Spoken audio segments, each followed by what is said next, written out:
If you've followed my work for the past couple of years, you know and remember that the Samsung Galaxy S21 FE has been one of my most recommended phones ever. It has made to most of my best of lists. It has been a part of my best under 50,000, best under 40,000 and best under 30,000 as well. Now the S21 FE is back in a slightly different avatar with Snapdragon 888 inside and this navy blue color. But how much does a change in a chip inside the phone affect the overall usage and experience? Well, that's what we're going to find out in this video made in collaboration with Samsung. Hi, I'm Aishad. You're watching Track and Take English.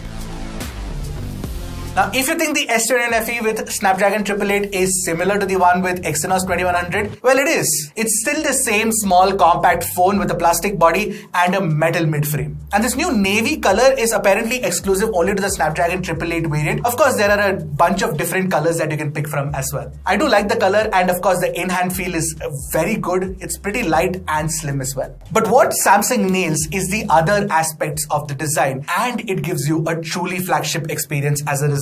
So this phone has IP68 rating, which means that it has dust resistance and water resistance, which is better than many other phones in this price range, including something like the recently launched Oppo Reno 10 Pro and the 10 Pro Plus, both of which do not have IP rating. You do get Gorilla Glass witness protection on the front, again a feature that is not available on many phones in this price class, including the latest Nothing Phone 2, which only offers Gorilla Glass 5. But most importantly, the Type-C port at the bottom, unlike many other brands which only offer USB Type-C 2.0 speeds, you get USB Gen 3.2 speeds on the Samsung Galaxy S21 FE. But yes, there is no charger in the box and you will have to buy that separately. Overall, when it comes to the design, yes, this phone does use plastic, but it does give you a lot of other flagship features. So when it comes to the design and the build quality, this is a nearly no compromise flagship experience. Now, the display is the same 6.4-inch dynamic AMOLED 2X panel with 120Hz refresh rate as well. Since it's a Samsung panel, you know that it looks rich, it looks vibrant, and of course, it's also tuned well. Whether it's the color or the smoothness of using the display, I did not face any problems with the experience. It's very good. You do also get support for HDR playback. HDR playback support is currently available on YouTube on the Snapdragon 888 variant. It's not available on Netflix, but since the Exynos variant already has it, I'm sure that it's just an update away. To close out the multimedia loop, you do get stereo speakers with Dolby Atmos support as well, and it sounds rich and detailed too. Take a listen for yourself and let me know what you guys think.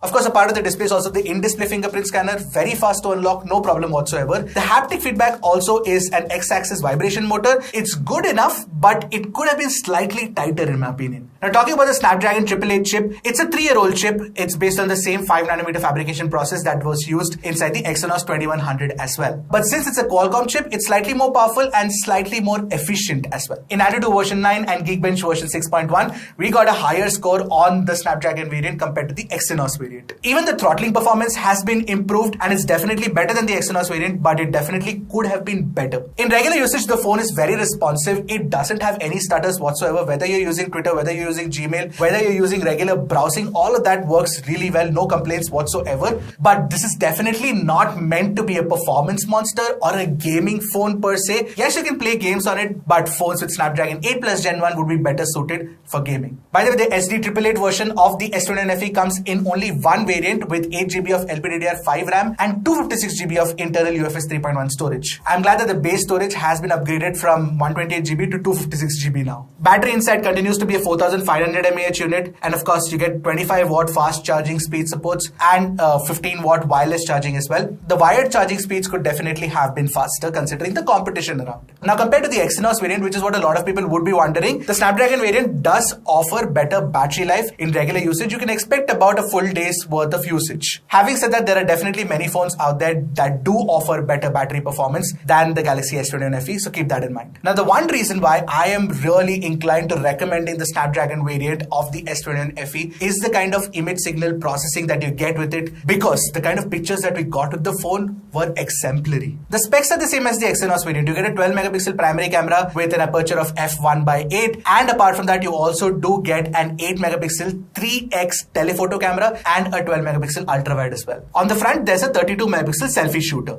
Now what we noticed in our testing is that the skin tones of people are far more natural looking now compared to the Exynos version. I was surprised at how well it has been improved. And it's not just with the rear camera but also selfies. The skin tones are just so much better. The difference between the Exynos and the Snapdragon variants is clearly visible here. I also really enjoyed shooting portraits with the 3x telephoto. The portrait algorithm is much better tuned with its gradual depth of field effect on the Snapdragon 888 variant. Plus the edge cutout continues to be fantastic. I'd say Samsung's portrait algorithm is the best in the industry right now, and you can see from the pictures shot using the device. In fact, why don't you take a look at this three-way comparison of portrait shots from the S21 FE 888 variant, Nothing Phone 2 and the OnePlus 11R. You can tell how Samsung is just far superior. The HDR performance has also been slightly improved to pick out more details from the shadows. The S21 FE's night mode pictures look superb too. It offers better exposure, more details and better noise control compared to the Exynos variant. Clearly, the multi-stack processing on the Snapdragon ISP is much superior. Now you can also record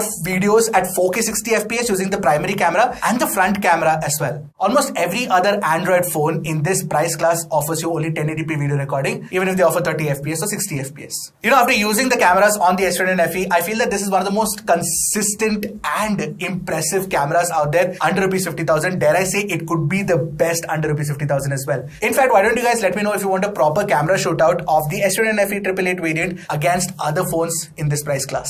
Also, when it comes to network performance, the S21 FE is no slouch. You do get support for 12 5G bands, and apart from that, you also have support for Wi-Fi 6, NFC, and of course, Samsung Pay works too. By the way, the call quality through the earpiece is fantastic. You can hear the calls crystal clear. S21 FE comes with Android 13 out of the box, and of course, it's running One UI 5.1 on top of it. Couple that with a software update cycle of 3+4 years, you can expect the phone to last until Android 16. Plus, One UI is one of my favorite skins around. It's feature-rich, it's detailed, you've got a lot of options. Plus, of course, you've got the very awesome Good Lock app as well. So the S21 FE with 888 is priced at 49,999, and you get a 5,000 instant discount on certain cards and 10% instant cashback on certain other cards, which brings the price down to 44,999, which is for the 256GB variant of the phone. And yes, of course, it's more expensive than the Exynos variant, but it does also have slightly better overall performance and slightly better battery life as well. But more importantly, you do get a much